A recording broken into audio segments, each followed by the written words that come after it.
기간에 뭐 개념하고 이론은 끝내는 데는 지장 없으니까 수업은 뭐 제가 알아서 해드릴게요. 걱정하지 마십시오.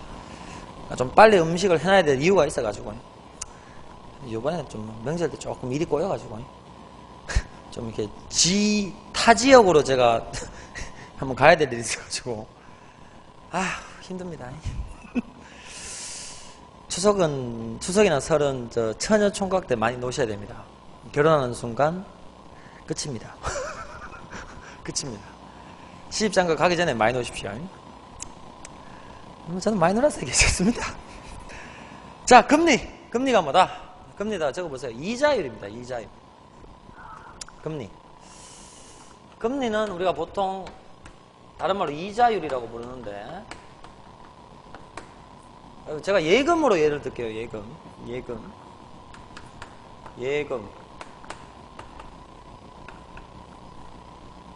잠깐만. 그러니까 은행으로 예를 들게요. 은행. 은행에 여러분들이 예금을 하면 뭘 받습니까? 예금은 은행에 돈을 빌려준 거라고 말씀드렸죠. 여러분들이. 그럼 돈을 빌려줬으니까 당연히 돈을 빌려준 뭘 받아야 된다? 대가를 받아야 되죠. 그게 바로 뭡니까? 예금 이자죠.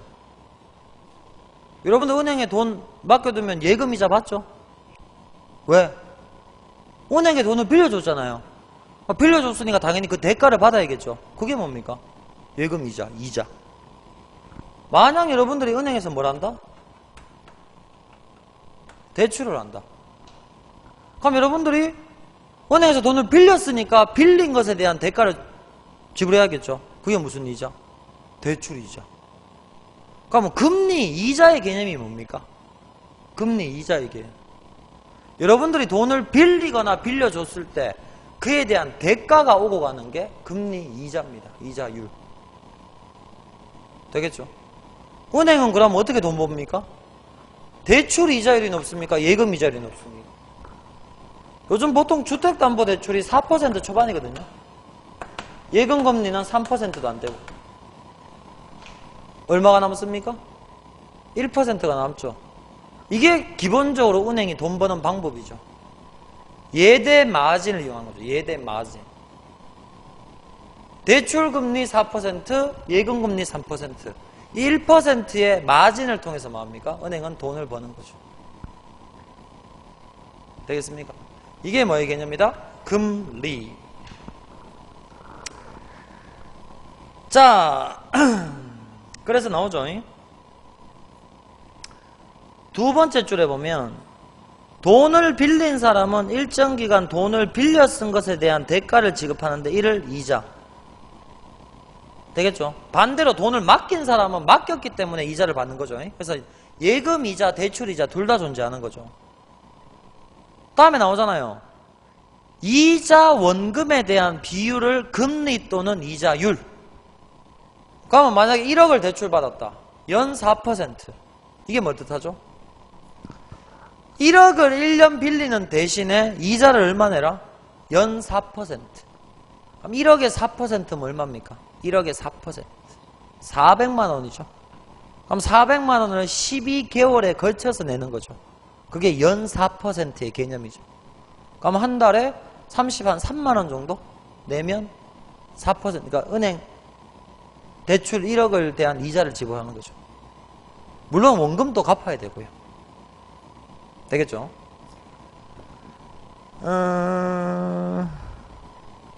뭐 이거 다 얘기고. 그래서 세 번째 줄 보면 밑에 이러한 이자율은 현재의 소비를 희생한 대가. 이게 뭔 소리입니까? 제가 10만 원을 갖고 영화를 본다거나 뭐 옷을 산다거나 뭐 건담을 산다거나 이런 식으로 뭐합니까? 내가 쓰면 만족을 느낄 수 있죠. 근데 내가 쓰지 않고 뭐합니까?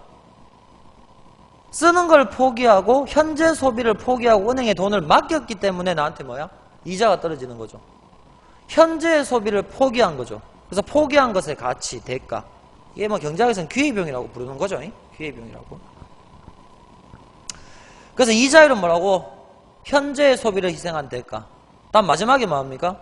마지막 줄에 이자는 금융거래를 하고 일정 기간이 지나야 발생하므로 이자를 뭐라 부른다? 돈의 시간가치. 보통 하루 이상 지나야지 이자가 발생하죠. 근데 가장 최단기 상품이 하루고요. 보통은 뭐 한 달, 6개월, 1년 이런 상품도 있죠. 되겠죠? 뭐 이자의 개념은 이렇게 정리하시면 되고. 자, 여기서 여러분들 금리 결정 구조라고 나오는데요. 이거는 제가 간단하게 그래프로 말씀드릴게요.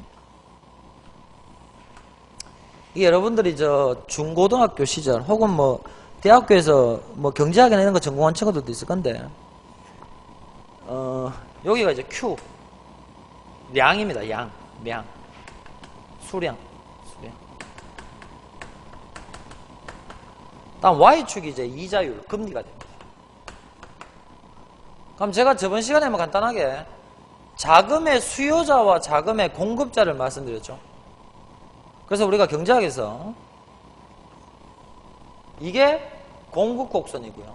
공급. 요게 수요 곡선입니다. 편의상 직선 형태로 그렸습니다. 자, 그럼 금리가 어떻게 결정되는가? 자금의 수요가 증가하면 어떻게 되는가? 수요 곡선이 이런 식으로 오른쪽으로 이동합니다. 그럼 금리가 어떻게 됩니까? 상승했죠. 돈을 빌리려는 사람이 많아졌단 말이지. 그럼 금리가 상승하죠. 반면에 돈을 맡기는 사람도 이만큼 늘었어요. 이만큼. 아주 많이 늘었죠. 그럼 어떻게 된다? 금리가 오히려 어떻게 된다? 떨어져. 그죠? 그러니까 이제 금리 이자율은 어떻게 결정된다고요? 자금의 수요 공급에 의해서 결정됩니다. 그 얘기하고 있는 겁니다. 자금의 수요 공급. 그럼 쉽게 생각해봐요. 돈을 맡기려는 사람이 그러니까 만약에 돈을 100만원 맡기려고 하는 사람이 있고 돈을 10만원 빌리는 사람이 있어요. 그럼 공급이 많아요? 수요가 많아요? 공급이 많은 상태죠. 이러면 금리는 어떻게 된다고? 떨어지게 된다는 거죠. 되겠죠? 이게 기본적인 뭐의 결정? 자금의 수요와 공급에 의해서 뭐가 결정된다? 금리가 결정이 됩니다. 그래서 첫째 줄에 나오죠. 기본적으로 시장, 여기서 말하는 시장은 무슨 시장? 자본시장, 금융시장. 금융시장의 수요와 공급. 되겠죠? 똑같습니다. 수요 공급은. 금융시장이나 일반적인 뭐 제어와 서비스 시장에 똑같이 적용됩니다. 그래서 여기 나오잖아요. 돈의 가격인 금리도 돈을 빌리려는 수요가 공급보다 많으면 금리가 올라가고 반대로 돈을 빌려주려는 공급보다 수요가 적으면 떨어지게 된다. 되겠죠? 다음에 여러분들 자금의 수요는 뭐에 의해서 결정된다? 뒤쪽에 봐봐. 우리가 뭐 은행 가서 돈 빌리고 이러는 건 사실 얼마 안 돼요. 자금, 금융시장의 최대 수요자는 기업입니다. 기업의 뭐? 투자. 만약에 경기가 좋아. 그러면 기업이 투자를 늘리겠죠. 그럼 자금 수요가 증가하겠죠. 그럼 금리가 올라가죠. 경기가 나빠. 그럼 기업이 투자를 줄이겠죠. 그럼 자금 수요를 줄이겠죠. 그럼 금리가 떨어져. 되겠나? 다음에 공급은 주로 누가 한다고요? 가게가 공급을 하죠. 만약 가게가 돈을 많이 벌었어. 그러면 쓸 거 쓰고 남는 돈도 많겠지. 그럼 어떻게 된다? 공급이 증가하겠죠. 만약 가게가 월급이 줄었어. 그러면 쓸 거 쓰고 남는 게 적죠? 그럼 어떻게 된다고? 공급이 줄겠죠. 그러니까 여러분도 정리하실 거. 금융시장에서 자금의 공급자는 누구라고요? 가게. 자금의 수요자는 누구라고요? 기업. 이렇게 정리하시면 되겠습니다.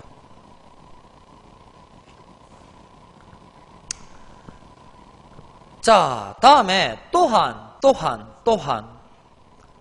물가가 오를 것으로 예상된다. 여러분들 이건 아셔야 됩니다. 물가가 오르면 돈 가치는 올라간다, 떨어진다. 물가가 오르면 돈의 가치는 올라간다, 떨어진다. 떨어지죠? 왜? 에이, 쉽게 생각해봐요. 10,000원 가지고 할 수 있는 거 생각해보세요. 10,000원 가지고. 제가요, 고등학교 때는요, 한 20년 전인데요, 10,000원짜리 하나 들고 나가면요, 진짜 거짓말 아니고, 5,000원만 있으면 돼요. 5,000원만 있으면. 5,000원짜리 하나 갖고 영화 보고요, 밥 먹고요, 혼자서 영화 보고 밥 먹고 버스 타고 집에 갔어요. 왕복 버스비에 영화 보고 밥 먹었어요. 5,000원 갖고. 진짜. 근데 지금은 한 20년 지났죠. 물가가 올랐습니까? 내렸습니까? 엄청나게 올랐죠. 여러분도 5,000원 갖고 할 수 있는 일이 왕복 차비 정도나 될까? 물가가 오르면 돈 가치는? 물가가 올라서 5,000원 가치가 어떻게 됐어요? 5,000원으로 할 수 있는 일이 줄었죠. 물가가 오르면 돈의 가치는 어떻게 된다? 떨어집니다. 아시겠어요? 그래서 이제 등장한 게 이거예요. 물가가 오를 것으로 예상되면 돈 빌려주는 사람은 어떻게 됩니까? 그만큼 지 돈의 가치가 떨어지겠죠. 그럼 이자를 많이 받으려고 하겠습니까? 적게 받으려고 하겠습니까? 많이 받으려고 하죠. 되겠죠? 다음, 여러분들 돈을 오래 빌려주면 이자를 높게 받겠습니까? 돈을 짧게 빌려주면 이자를 많이 받겠습니까? 단기는 금방, 이게 그만큼 내가 내 그 채권을 단기간 돈을 빌려줄 경우는 뭐가 낮아? 금리가 낮아요. 근데 오랜 시간에 걸치면 어떻게 돼? 그만큼 내 돈이 오래 묶여 있는 거잖아요. 그만큼 뭐를 많이 받는다? 이자를 많이 받는 거죠. 되겠죠? 이 정도는 여러분들 알고 계셔야 되죠. 상담할 때도 알고 계셔야 되죠. 자, 그래서 이제 금리의 여러 종류가 나오는데 거기 보면 실질금리가 있습니다. 요건 알아두세요.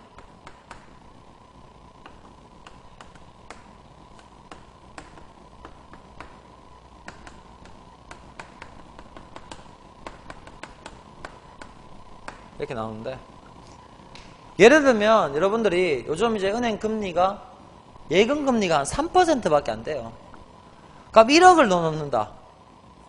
연 3%야. 연 3%. 1억. 그러면 연 3%면 얼마예요? 300만 원이죠. 그 11호 나눠봐요. 한 달에 어느 정도 나오겠어? 한 25만 원 나올란가요? 25만 원이네요. 되겠죠? 이거는 무슨 금리예요? 명목금리예요. 뭐를 고려하지 않았다? 물가가 어떻게 변하는 건 고려 안 했죠. 근데 물가가 몇 퍼센트 올랐다? 명목금리가 3%인데 물가가 4% 올랐다. 이러면 실질금리가 뭐가 돼요? 이거죠. 그러니까 지금이 골 때린다고. 은행에 예금만 해가지고는 먹고 살 수 있다 없다? 택도 없죠. 은행에 예금만 해서는 택도 없죠.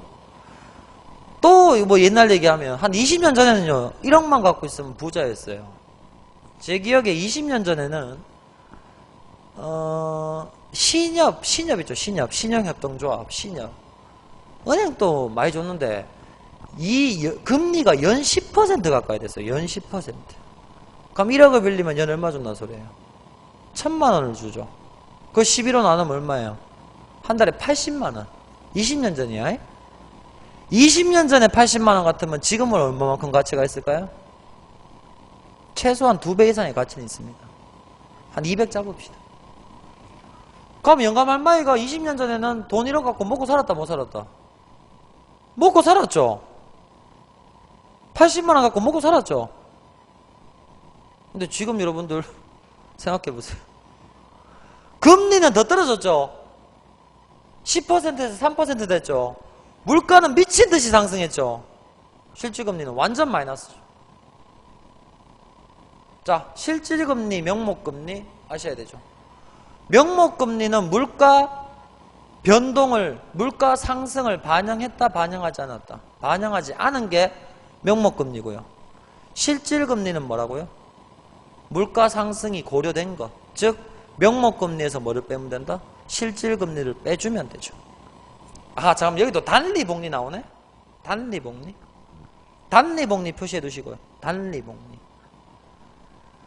단리는요, 예를 들면 100만원이 있으면요, 자, 원금이 100만원이에요. 자, 연이자가 단리로 계산합시다. 5%예요. 그럼 1년 맡기면 얼마예요? 자, 이렇게 적으면, 이렇게 적자. 1년은 맡기면 얼마예요? 100만원에 5%면 얼마예요? 105만원이죠. 2년째 맡기면 어떻게 돼요? 단리는 오직 원금에만 이자 주는 거예요. 그럼 다시 얼마예요? 이자 얼마예요? 5만원이죠. 그럼 2년치는 얼마가 돼요? 이해됩니까? 오직 어디에만 이자를 주는 거? 원금에게만 이자를 주는 거. 근데 이걸 복리로 계산하면 어떻게 돼요? 복리로. 원금 100만원인데 연이자 5% 복리입니다. 1년 맡기면 얼마 돼요? 105만원이죠. 2년 맡기면 어떻게 되죠? 단리는 계속 여기에다가 곱하기 0.05를 했죠. 얘는 어디에다가? 복리는 105만원 원금 플러스 이자에다가 5% 이자를 주는 거예요. 그러면 뭐보다 큽니까? 110만원보다 훨씬 크죠. 단리는 오직 어디에만 이자가 붙는다? 원금에게만 이자가 붙는다. 단리. 복리는 어떻게 이자를 준다고? 원금 플러스 이자에다가 다시 이자를 붙이는 거죠. 복리는 마법입니다. 1, 2, 3년 때는 별로 차이 없거든요. 한 3년 이후 되면 미치듯이 원금과 이자가 불어납니다. 그래서 여러분들 요즘에 대부분 예금 상품은 복리를 취급하고 있죠. 그래서 여러분 복리의 또 중요성도 고객에게 어필을 해야 된다는 거죠. 그러니까 비법은 단리로 어떻게 된다? 단리 5%, 복리 3% 계산하면 어떻게 돼? 1년만 맡길 것 같으면 뭐가 유리해? 단리 5%가 유리하죠. 근데 10년을 맡길 거면 뭐가 유리해? 복리 3%가 훨씬 유리합니다. 그러니까 그런 식으로도 고객들을 꼬셔야 되죠. 고객님 단기간으로 가실 것 같으면 이자율이 높은 똑같은 자 이자율이 단리가 높다. 기간을 1년 간다. 그럼 당연히 단리로 가야 돼요.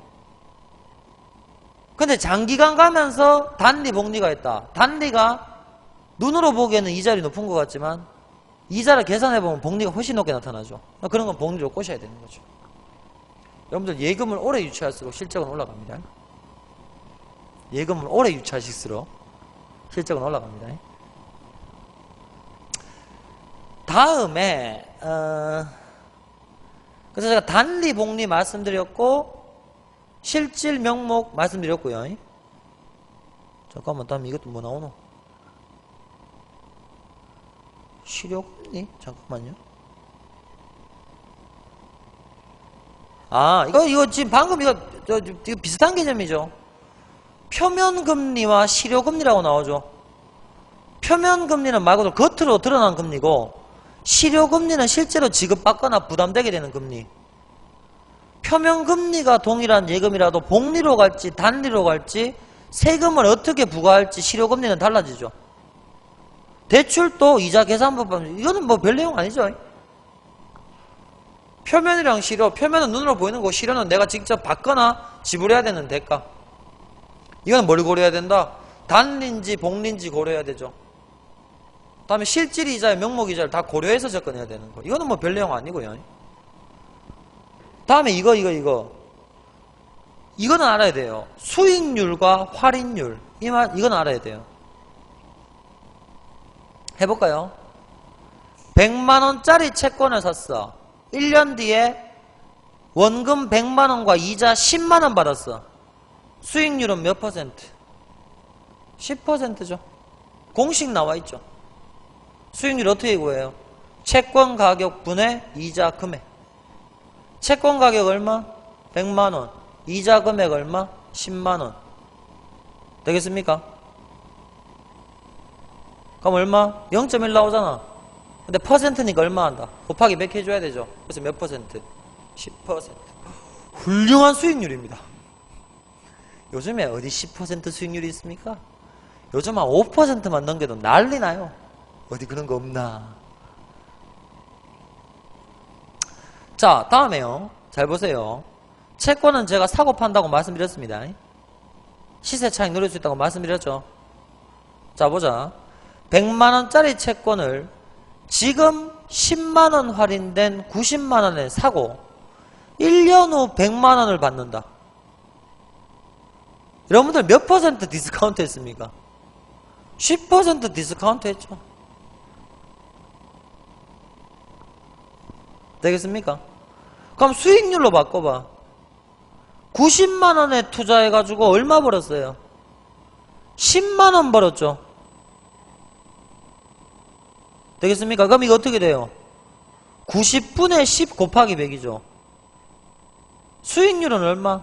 12.1 되죠. 약. 할인율은 10%. 그러니까 할인율과 수익률은 다른 개념이죠. 할인은 내가 뭐 하는 거? 바꿔주는 거. 돈과 채권을 바꿨을 때. 제가 채권은 사고 판다고 말씀드렸잖아요. 채권은 주인이 여러 번 바뀔 수 있다고. 그럼 여러분들 또 지금 그 대답해 보세요. 수익률이 높아질수록 채권 가격은 어떻게 될까요? 아니죠. 수익률이 높아지죠. 내가 이 채권을 통해서 그만큼 돈을 많이 벌 수 있어요. 그럼 채권의 시장 가격은 어떻게 될까요? 올라가죠. 왜? 100만원짜리인데 만약 수익률이 10%야. 그럼 사람들이 어디 그런 게 있노? 나도 그거 살란다. 그 채권의 수요가 증가하죠. 그럼 채권 가격이 어떻게 된다? 올라가죠. 반면에 채권의 수익률이 떨어지면 어떻게 될까요? 수익률이 떨어지면 채권 가격은 떨어지죠. 이해되십니까? 그러니까 채권도 여러분들 이거 오해하시면 안 돼. 만약에 100만원짜리 채권을 발행한다고 해서 그게 100만원에 계속 팔리는 게 아니야. 100만원에 계속 팔리는 게 아니야, 얘들아. 아시겠어요? 그 채권의 가치가 높아지게 되면 그 채권 가격은 높아져요. 근데 물론 이자는 그대로야, 이자는. 이자는 그대로야, 이자는. 되겠죠? 이자는 처음에 정해진 그대로 나와. 되겠습니까? 거기까지는 아마 여러분들 생각해 보시면 알 수 있을 거예요. 여기 나오잖아요. 여기 113조. 밑에서 두 번째 줄. 채권 수익률은 채권 가격과 반대 방향. 채권 가격이 오르면 뭐가 떨어진다? 수익률은 떨어지죠. 왜? 수익률이잖아. 수익률 어떻게 구했어? 분모에 뭐가 들어갔니? 채권 가격이죠. 분모가 커지니까 어떻게 돼? 수익률이 떨어지는 거지. 채권 가격이 떨어지면 어떻게 된다고요? 수익률은 올라가죠. 근데 제가 아까 전에 말씀드린 건 뭐였죠? 수익률과 가격의 관계죠. 뭐가 다릅니까? 원인과 결과가 반대죠. 지금 우리 교재는 뭐가 나와 있어요? 가격이 원인이고 그에 따라 수익률이 결과죠. 저는 아까 전에 뭘로 물어봤어요? 수익률과 가격을 물어봤죠. 수익률이 오르면 어떻게 돼요? 채권 가격은 올라가는 거죠. 네, 여기까지 몰라도 돼요. 여기까지 몰라도 돼요. 이런 이제 금리에 여러 개념이 있다는 거 알아두시면 되겠습니다. 자, 다음에 이제 금융기관. 여러분들 어차피 우체국도 이제 금융기관의 역할을 한다고 말씀드렸죠. 자, 뭐가 있나 볼까요? 은행.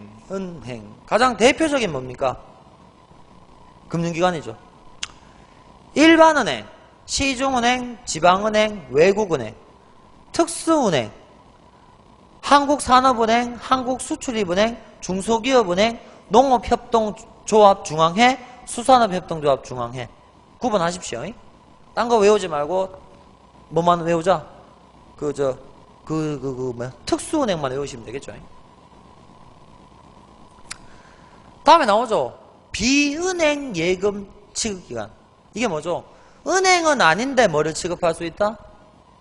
예금을 취급할 수 있다. 우리가 바로 예금입니다. 은행은 아닌데 예금을 취급할 수 있는 거. 우체국은 어디 속한다고요? 은행은 아닌데 예금을 취급하죠. 비은행 예금 취급기관. 나오잖아. 은행과 유사한 여수신 업무를 주요 업무, 보다 제한적인 목적으로 설립, 자금 조달 및 운용 등에서 은행과는 상이한 규제. 즉, 이게 여러분들 뭐 지급결제가 뭔지 모셔야 됩니다. 지급결제 기능을 전혀 제공하지 못하거나 제한적으로만 제공할 수 있는 등 취급 업무의 범위가 은행에 비해서 좁다.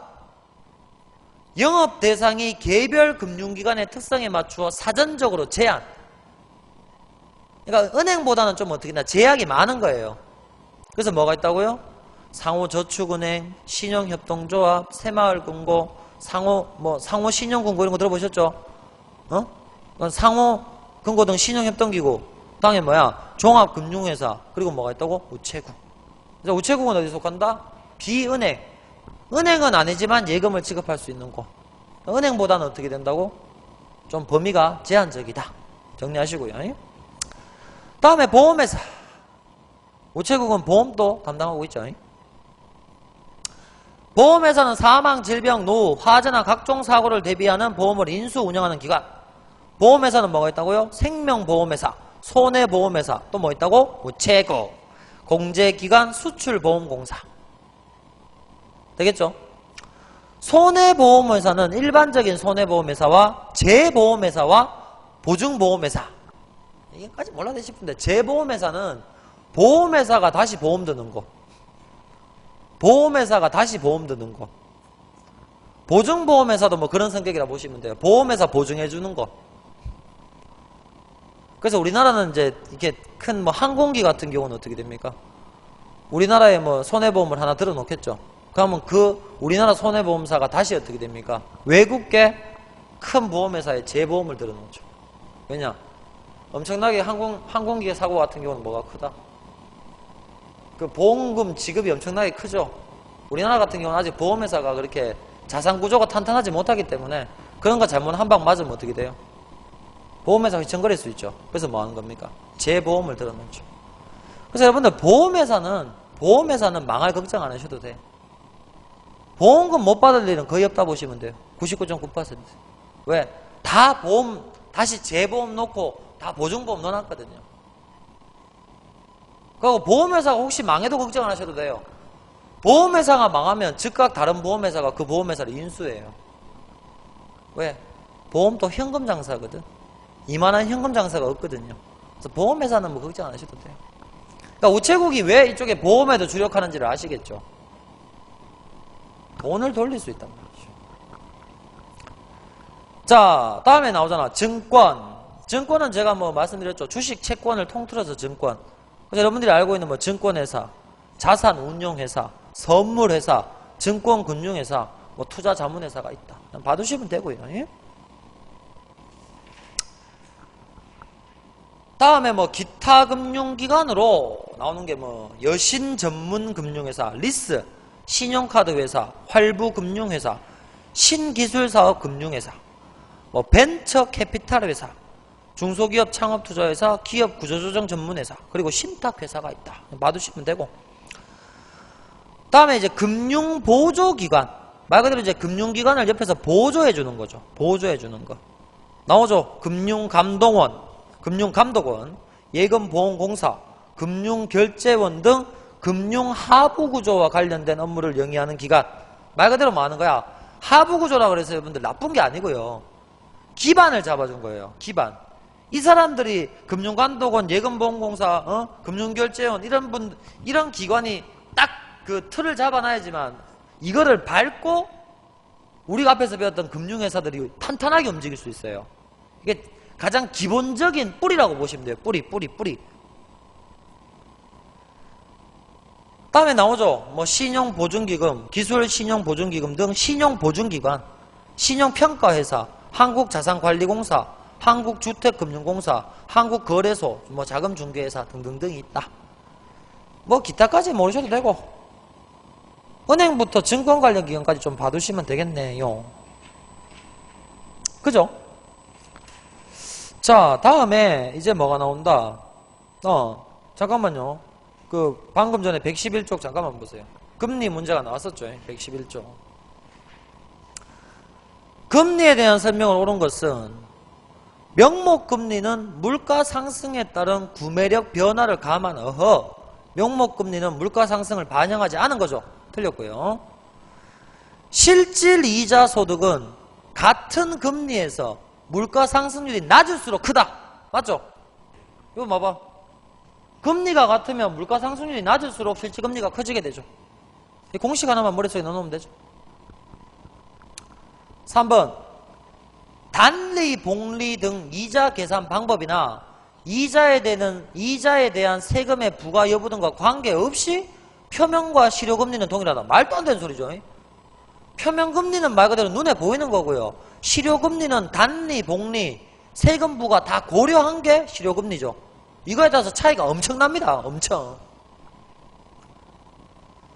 다음에 아까 전에 말씀드렸던 거, 채권 가격이 떨어지면 수익률은 높아지죠. 왜? 분모가 작아지니까. 채권 가격이 오르면 수익률은 떨어지게 되죠. 왜? 분모가 커지니까. 되겠죠? 요거는 알아두십시오. 그다음 제가 아까 전에 말씀드린 건 반대였죠. 채권 수익률이 올라가게 되면 채권 가격은 올라갑니다. 그죠? 채권 가격이, 그러니까 채권 수익률이 떨어지게 되면 채권 가격은 떨어지게 되고요. 되겠죠? 자, 다음에 114쪽 드디어 이제 뭐가 나왔다. 우체국이 나왔죠. 우체국. 여러분들 이제 이걸 보셔야 되죠. 우체국 예금 연형 전국에 고루 분포되어 있는 우체국을 금융창구로 활용, 농어촌 및 도시지역 주민들에게 각종 예금 서비스 제공. 우체국 예금 업무는 1905년 7월 우편 저금 실시 이후 최신 업무의 부대 업무로 운영되다가 77년 3월 농업협동조합으로 이관되었다가 그 후 82년 12월에 제정된 최신 예금 보험에 관한 법률에 의해 83년 1월부터 재개. 한번 농업협동조합에 소속됐다가 다시 나왔단 말이죠. 90년 6월 전국 우체국의 온라인망이 구축, 95년 우체국 전산망과 은행 전산망 연결, 우체국 금융서비스 이용이 한층 편립. 한편 2000년 7월부터는 우정사업의 책임경영체제 확립을 위해 정보통신부, 현 미래창조과학부 산하의 우정사업본부 설치, 우체국 금융 등 우정사업 총괄. 연역은 받으셔야 되죠. 되겠죠? 다음 업무 내용. 자, 이제 여러분들이 이제 가지. 우체국 예금에 뭐다? 밑줄 쳐봐. 수시 입출식 예금, 거치식 예금, 적립식 예금. 이게 뭔지 다 아셔야 돼요. 수시 입출은 언제든지 넣었다 뺐다 넣었다 뺐다 하는 거. 넣었다 뺐다 넣었다 뺐다. 여러분들 보통 용돈 통장 이런 걸로 쓰시죠. 거치식 예금은 뭐 하는 거? 뭐 1억이면 1억 딱 1년 동안 딱 정해놓는 거. 1억 딱 1년 동안 딱 맡겨두는 거. 그 다음에 적립식 예금은 말 그대로 적금 매달 얼마씩 1년 동안 붓는 거. 되겠죠? 구체적 종류 및 가입 대상, 금리 등은 어디서 정한다? 미래창조과학부 장관이 정한다. 이런 게 중요한 겁니다. 또한 우체국 예금은 그 경영주체가 국가이므로 영리만을 목적으로 하지 아니하면 우체국 예금으로 예입된 예금의 원금과 이자 전액은 국가가 지급을 보장한다. 이게 중요합니다. 누가 지급을 보장한다고요? 국가입니다. 예금보험공사가 아니고 국가입니다. 보통 여러분들 은행에 예금하면 5천만 원까지 받을 수 있죠. 그건 누가 보장하는 겁니까? 예금보험공사가 보장하거든요. 근데 우체국은 누가? 국가가 운영하죠. 이건 누가 보장합니까? 국가가 보장합니다. 어떻게 보면 같은 예금 같으면 어디에 맡기면 떼일 염려가 없다. 우체국에 맡기면 떼일 염려가 없단 말이죠. 되겠죠? 다음에 나오죠. 예금 위에 우체국 보험, 우편환, 우편대체. 보험은 배울 거고요. 우편환, 우편대체는 뭐 돈하고 관련된 거죠. 우편환은 나오죠. 온라인 또는 증서 이동에 의한 송금수단으로 금융기관의 온라인망이 설치되어 있지 않은 지역에 대해서 송금을 위해 이용된다. 그래서 우편함 보내면 어떻게 됩니까? 그거 들고 우체국 가면 돈으로 바꿔주죠. 우편 대체는 나오죠. 우체국에 개설한 우편 대체 계좌를 통하여 자금 결제를 할 수 있는 제도, 이를 통해 세금, 공과금, 할부금 등을 수납, 각종 연금, 급여지급, 공과금, 자동이체 및 수표 발행 등 서비스가 제공된다. 그냥 보시면 됩니다. 이거는 그런 거 아니고요. 그런데 이제 우체국 금융이 다른 금융회사랑 다른 게 뭔가? 이 말 공익을 추구한단 말이잖아요. 나오잖아요. 금융 소외지역에 대한 보편적 금융 서비스. 소외지역. 일반 은행이 농어촌에 은행이 있습니까? 없습니까? 없죠. 왜? 돈 안 되는데 그 은행 어떻게, 여러분들 은행 차리는데 돈 정말 많이 들어갑니다. 은행 지점 하나 개설하는데 돈 엄청나게 많이 들어가요. 여러분들 보통 10억이에요. 단층 조그만한 거 하나 쓰는데. 왜냐, 보안이라든가 전산망이라든가 이런 게 되게 좀 까다롭거든요. 그래서 옛날 시절로 10억이 들었다 그러더라고. 어느 정도 규모 크면 뭐 50억, 100억 하는 건 순식간입니다. 근데 이런데 민간은행 이런데 점포 열겠습니까? 농어촌에 그 돈 얼마 있다고. 되겠나? 대신에 얘들은 이제 뭐하노? 프라이빗 뱅킹. 이게 뭐야? 있는 것들한테만 투자한다 이거잖아. 있는 것들한테 돈, 왜? 얘들이 돈이 많으니까. 욕할 수는 없죠. 은행이 돈 버는 곳인데. 근데 우체국은 안 그렇죠. 우리 우체국은 나오잖아. 소외받는 농어촌 지역 주민, 도서 서민층을 위해 전국의 고루분포 2,800여 개의 우체국을 활용해서 보편적 금융 서비스. 그죠? 필요합니다. 두 번째, 민간 금융기관과 업무 제휴. 전국 우체국을 민영금융기관에 개방, 신용카드도 발급할 수 있고요. 증권계좌도 개설할 수 있고요. 결제대금 수납, 은행 입출금 서비스 제공. 민영금융기관에 뭐라고 있다고요? 창구망 역할. 당연히 공짜는 아니죠. 한번 수수료 다 받습니다. 이를 통해 농어촌에서도 도시지역과 같은 금융서비스 제공, 도시와 농어촌 간의 금융격차를 줄이고 있다. 공익적 성격이 아주 분명하게 드러나죠. 다음 세 번째, 국영금융기관, 국가가 운영하는 금융기관으로서는 말씀드렸죠. 공적 역할, 공익을 담당한다고. 나오죠. 우체국 금융자금 중 일부를 공자기금에 여탁. 이게 공자기금이란 건 이제 뭐 공적인 그 일에 쓰는 거. 기간산업 육성. 기간산업이라고 하면 국가의 기본이 되는 산업이죠. 지역개발 SOC. SOC는 사회 간접시설, 간접자본. SOC 투자, 중소기업 펀드 투자, 해외 자원개발 지원 등으로 운영하면서 공적 역할 수행. 또한 국영금융기관으로서 사회공헌활동, 95년부터 직원, 집배원, 보험관리사 등 전국 네트워크 활용, 소년, 소녀, 가장, 무위탁 노인, 저소득층 지원 지원했으며 매년 지원 규모를 확대할 계획이다. 그래서 우체국 금융은 이렇게 정의 내릴 수 있죠. 여러분들, 금융은 자본주의의 꽃이라고 얘기합니다. 자본주의에서 가장, 자본주의의 성격을 가장 극명하게 드러내는 게 금융이에요. 그 말은 가장 더러운 놈이 금융입니다.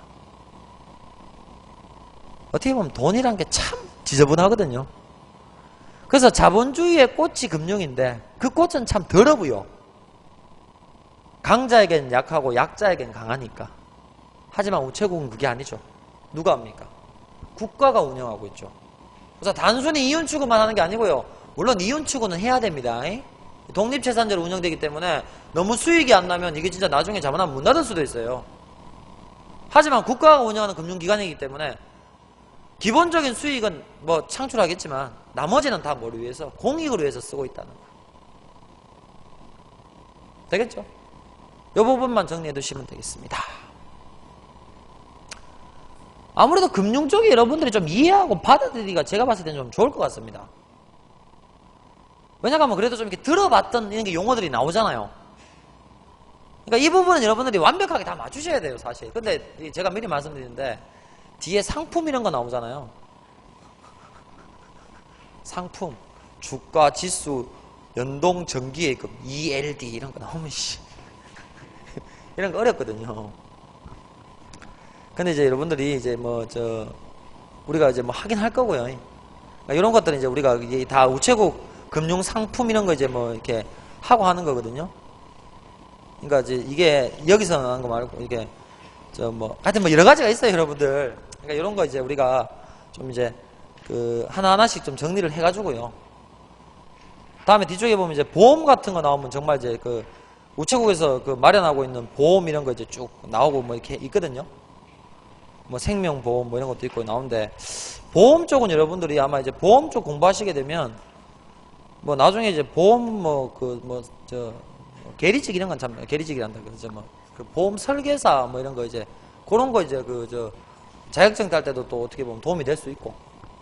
그러니까 금융에서 그 예금 쪽은 좀 내용이 쉽고요. 보험이 가면 조금 어렵거든요. 그래서 예금은 좀 아마 쉽게 갈 겁니다, 여러분들이. 쉽게 갈 거고. 다음에 이제 그 우체국에서 정확하게 시험 날짜 공고가 뜨면요, 혹시라도 이제 그 상품 중에서 바뀐 것도 있고 빠진 것도 있고 그런 게 있을 수 있거든요. 그건 이제 출판사에서 추록을 보내준다고 그랬으니까 그거 보면서 다시 한번 쭉 정리해 주시면 되겠습니다. 되겠죠? 자, 그리고 아까 전에 원장님도 말씀하셨는데 내일은 좀 저 휴강을 좀 합시다. 여러분들 뭐 진도에는 제가 절대 지장 없이 해드릴 테니까 걱정하지 마시고요. 자, 추석 때 너무 많이 노시지 마시고요. 응? 우리는 수험생이잖아요. 시험 이제 뭐 어떻게 보면 얼마 안 남았는데, 계리직 시험 참여가 매력적인 시험입니다. 지금 남은 기간만 바짝 공부하시면 아마 좋은 결과 저는 기대하거든요. 지금 현재 여러분들 공부하는 거 보니까 열심히 잘하세요. 지금 초장 끝발이 파장 맥감이라고 시험 치기 전날까지 좀 열심히 공부해가지고 올해 막 다 그냥 전원 합격하도록 합시다. 올해가 아니고 내년에, 내년 초에 합격하시면 찾아오십시오. 제가 보험 하나 들어드릴게요. 자, 수고하셨고요. 추석 잘 보내시고 다음 주 봅시다. 수고하셨습니다.